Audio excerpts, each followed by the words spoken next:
私は真実しか語らない。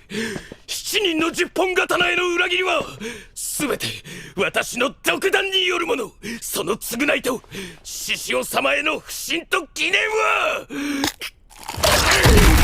この七層の罰をもって全て流していただきたい。次の戦闘を命令する。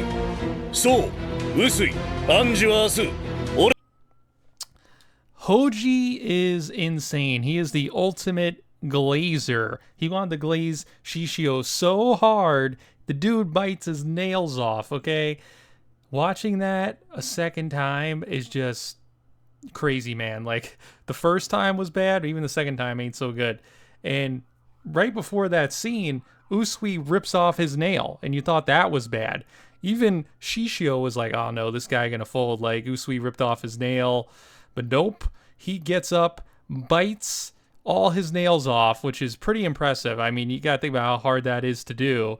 And then is the fall guy for Shishio. I mean, even Awambo right there was looking all scared even before that. Poor Awambo. And, this guy is a sick fuck. He's, he does all kinds of crazy stuff. And even he is like, this Hoji guy's nuts. And beforehand, Shishio was telling him like he needs to be the fall guy because the 10 swords, the Jupangatana, they're all mad because they're like, Shishio betrayed us. I mean, what do you expect, guys? What do you sign up for? Shishio, you literally said, strong, devour the weak and all this stuff, but they're like pissed that he betrayed them. And I guess Shishio doesn't want to lose guys like Usui, who are already kind of on the fence and already gonna want to kill him. So he makes Hoji be the fall guy and say that was his plan to abandon them in Kyoto and use them as pawns while they go attack Tokyo, and that he really wanted them to be on the Rengoku and all that. So Hoji does that as well. So Hoji just, my God, he just really glazing Shishio this episode. And also, man, I just noticed this shot. Like, the animation in this shot looks a little bit off. Really off on the faces. My God. What's going on with Sojiro here? Like, what the hell? Yumi's face? That's funny as hell. I don't usually criticize the animation, but that shot's particularly bad. Also, we before that, we hear, well, towards the, what was it? Yeah, it was like earlier, like right before that scene, too.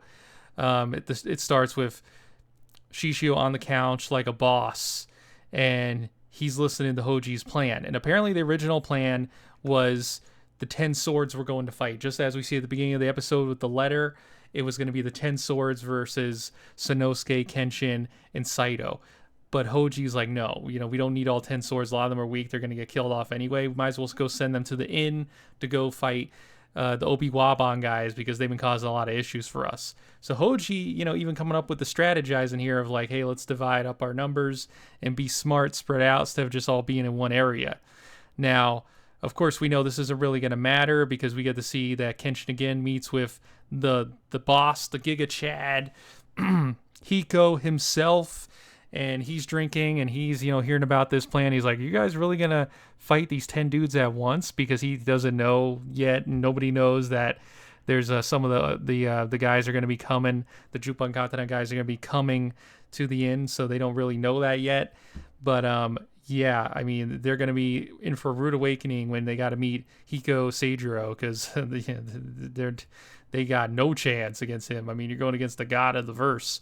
Also, it was really cool to see the police chief again getting some recognition here.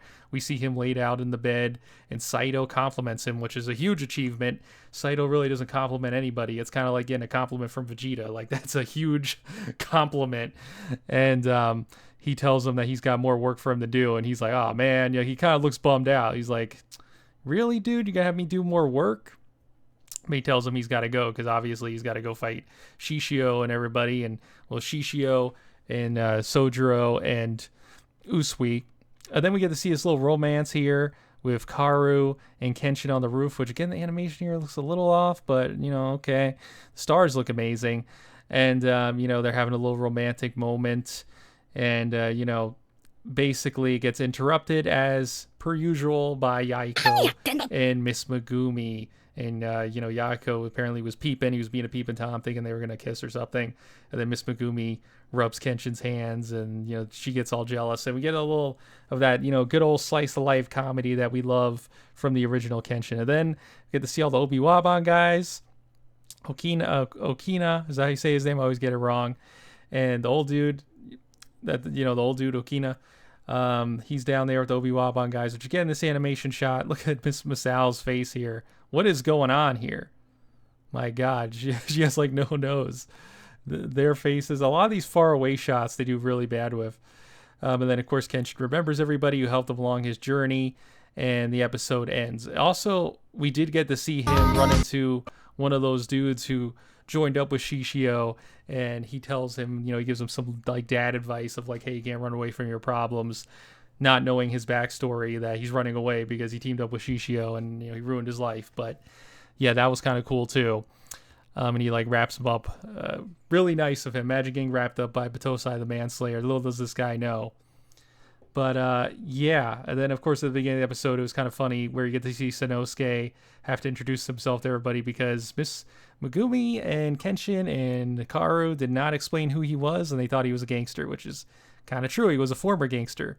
But once Kenshin sticks up for him, then you see Okina like totally like start glazing him, which was hilarious. Not to the level of Hoji glazing Shishio, but it was hilarious. And Sanosuke like is pissed at him and doesn't want to take the compliments. But yeah, this was a it was another build-up episode. It was another slow episode, not a lot of action, but a lot of good dialogue, a lot of good build-up. So I'll still, again, give the episode 7.5, I would say. I would give it an 8, but the animation seemed a little bit off this episode. But yeah, wherever you guys are, have a fantastic day, and peace out.